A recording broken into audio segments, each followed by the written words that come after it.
Welcome friends. পুরুষদের CCl সংক্রান্ত কলকাতা হাইকোর্টের অনারেবল জাস্টিস অমৃতা সিনহা যে ডিরেকশন দিয়েছিলেন জেন্ডার ডিসক্রিমিনেশন করে একটি বিজ্ঞপ্তি বের করতে, তার জন্য রাজ্য সরকারকে 90 দিন সময় দেওয়া হয়েছিল। সেই সময়সীমা শেষ। স্বাভাবিকভাবেই আপনারা প্রশ্ন করছেন, জানতে চাইছেন এই বিষয়ে আপডেট।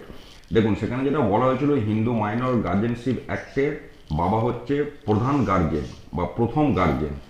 পাশাপাশি এটাও বলা হয়েছিল যে the government should take a decision to extend similar benefit to the male employees as has been done in the case of the female. পুরুষদের জন্য সমান সুযোগ দিতে হবে সিসিএল এর ব্যাপারটা।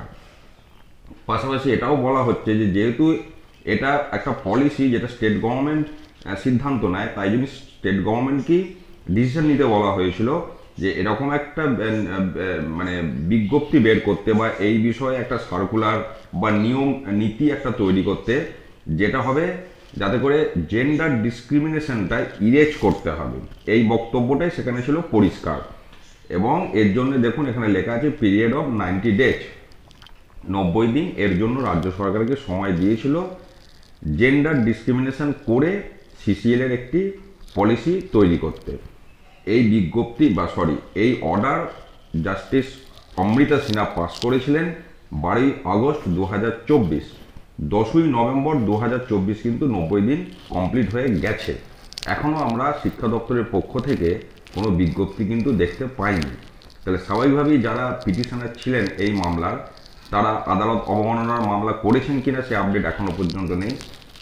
বা ওই বিষয়টা ওনারা কি ভাবছেন, বা 90 দিন অতিক্রম হয়ে গেছে, রাজ্য সরকার কি ভাবছে, কোনো প্রান্ত থেকে কিন্তু কোনো আপডেট নেই। কিন্তু কোনো কিছু রেজাল্ট সামনে এখনো আসেনি, এটা আমি বলতে পারি। যদিও কলকাতা হাইকোর্টের দেওয়া সময়সীমা শেষ, সেক্ষেত্রে কন্টেম্পট মামলা ওনারা করবেন কিনা, বা রাজ্য আর 2-1 দিনের মধ্যেই কোনো বিজ্ঞপ্তি দেবে কিনা শিক্ষা দপ্তর, সেটার জন্য অপেক্ষা করতে হবে। কিন্তু আপনারা অনেকেই জানতে চাইছিলেন, যেহেতু সময়সীমা শেষ হয়ে গেছে, তাই আমি এই আপডেটটা আপনাদের সাথে শেয়ার করলাম। ভালো থাকুন, সুস্থ থাকুন, ধন্যবাদ।